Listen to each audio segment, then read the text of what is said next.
বাংলাদেশ জাতীয়তাবাদী যুবদল ৪৭তম প্রতিষ্ঠা বার্ষিকী উপলক্ষে ঝিনাইগাতি উপজেলা যুবদল কর্তৃক আয়োজিত আজকের এই আলোচনা সভায় সভাপতিত্ব করছেন বাংলাদেশ জাতীয়তাবাদী যুবদল ঝিনাইগাতি উপজেলা শাখার সংগ্রামী আহ্বায়ক জনাব মাসুম বিল্লাহ ভাই। আমাদের মাঝে প্রধান অতিথি হিসেবে ভার্চুয়ালি বক্তব্য রাখবেন বাংলাদেশ জাতীয়তাবাদী দল কেন্দ্রীয় নির্বাহী কমিটির অন্যতম সদস্য, শেরপুর জেলা বিএনপির সাবেক সফল সভাপতি, ঝিনাইগাতি শ্রীপতি সংসদীয় আসনে সাবেক তিনবারের সফল সংসদ সদস্য, দেশনেত্রী বেগম খালেদা জিয়ার অত্যন্ত স্নেহভাজন ও আস্থাভাজন, দেশনায়ক জনাব তারেক রহমানের বিশ্বস্ত হাতিয়ার, জিয়া পরিবারের বিশ্বস্ত হাতিয়ার, ঝিনাইগাতি শ্রীপতি গণমানুষের উন্নয়নের মণি, আমাদের রাজনৈতিক অভিভাবক প্রিয় নেতা জনাব মাহমুদুল হক রুবেল ভাই। আমাদের মাঝে বিশেষ অতিথি হিসেবে উপস্থিত আছেন বাংলাদেশ জাতীয়তাবাদী দল ঝিনাইগাতি উপজেলা শাখার সদ্য সাবেক ভারপ্রাপ্ত আহ্বায়ক জননেতা জনাব সাধারণ আগন্দ স্যার। আমাদের মাঝে বিশেষ অতিথি হিসেবে উপস্থিত আছেন বাংলাদেশ জাতীয়তাবাদী দল ঝিনাইগাতি উপজেলা শাখার সদ্য সাবেক কমিটির সিনিয়র যুগ্ম আহ্বায়ক জননেতা জনাব আব্দুল মান্নান সাহেব।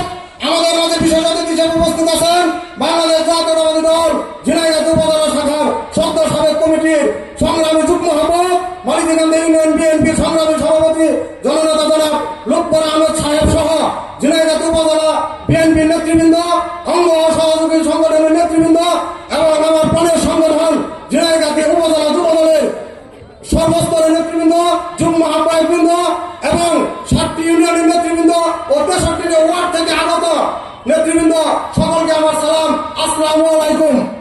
প্রিয় নেতৃবৃন্দ, আপনারা জানেন 1978 সালের 27 অক্টোবর শহীদ প্রেসিডেন্ট জিয়াউর রহমানের নিজ হাতে গড়া একটি সংগঠন এই জাতীয়তাবাদী যুবদল প্রতিষ্ঠিত হয়েছিল। আজ হাঁটি হাঁটি পাপা করে 47তম বছরে পদার্পণ করেছে এই যুবদল। প্রিয় নেতৃবৃন্দ, আপনারা সকলেই জানেন বিগত 16-17 বছরে এই ফ্যাসিস্টের আমলে, ফ্যাসিস্ট শেখ হাসিনার আমলে রাজপথে সর্বোচ্চ ভূমিকা রেখেছিল এই যুবদল। রাজপথে সর্বোচ্চ মামলা হামলার শিকার হয়েছে এই যুবদল। তাই প্রিয় ভাইয়ের আমার, আমি আমার বক্তব্য দীর্ঘায়িত করব না, আমি শুধু একটি কথা সংক্ষিপ্ত আকারে বলে আমার বক্তব্য শেষ করব। প্রিয় নেতৃবৃন্দ, সামনে যে জাতীয় সংসদ নির্বাচন আসছে, সেই সংসদ নির্বাচন উপলক্ষে আমাদের প্রিয় নেতা জনাব মাহমুদুল হক রুবেল ভাই ইতিমধ্যেই বিভিন্ন সভায়, বিভিন্ন অনুষ্ঠানে তিনি বক্তব্য রেখেছেন যে আমরা যারা তার কর্মী আছি, আমরা যারা বিভিন্ন অঙ্গ সংগঠনের নেতৃবৃন্দ আছি, আমাদের আসলে করণীয় কি, আমরা সামনের দিনে কি করব।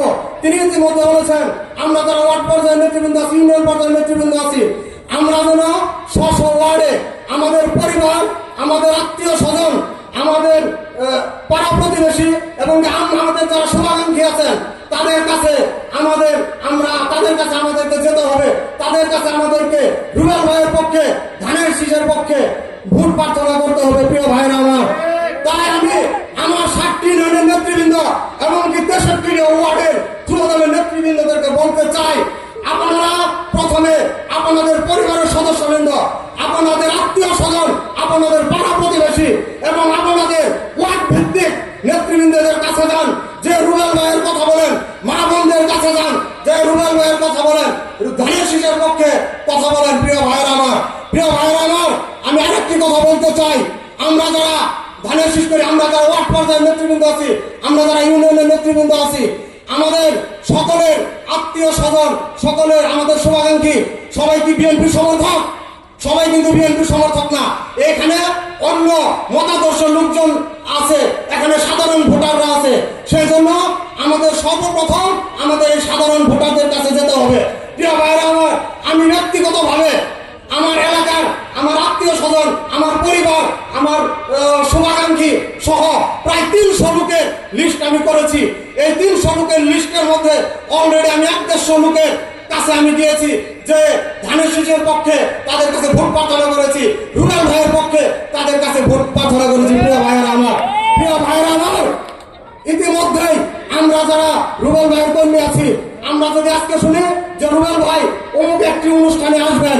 আমরা যারা নেতৃবৃন্দ আছি কি করি, আমরা ভালো কাপড় চোপড় পরে গায়ে সেন্ট মেরে 2-100 মোটর সাইকেল সহ আমরা রুবেল ভাইয়ের কাছে যাই, তার আশেপাশে আমরা ঘিরে থাকি এবং কি ছবি ও সেলফি তোলার জন্য ব্যস্ত হয়ে যায়।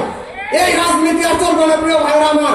রুবেল ভাইয়ের জন্য যদি মন থেকে কোনো কিছু করতে চান, মন থেকে তার জন্য ভালো চান, তাহলে স্ব ওয়ার্ডে আপনাদের যারা শুভাকাঙ্ক্ষী আছেন তাদের কাছে গিয়ে ভোট প্রার্থনা করতে হবে এবং সামনের দিনে রুবেল ভাইয়ের নির্বাচনে এই যুব দলের নেতৃবৃন্দ সর্বোচ্চ ভূমিকা রাখতে হবে এবং সর্বোচ্চ ভূমিকা রাখবেন এই আশাবাদ ব্যক্ত করে আমি আমার সংক্ষিপ্ত বক্তব্য শেষ করছি। বাংলাদেশ জিন্দাবাদ, বাংলাদেশ জাতীয়তাবাদী যুব দল জিন্দাবাদ, শহীদ জিয়া অমর হোক, খালেদা জিয়া জিন্দাবাদ, আগামীর রাষ্ট্রনায়ক জনাব তারেক রহমান জিন্দাবাদ, প্রিয় নেতা মাহমুদুল হক রুবেল ভাই জিন্দাবাদ। আসসালামু আলাইকুম।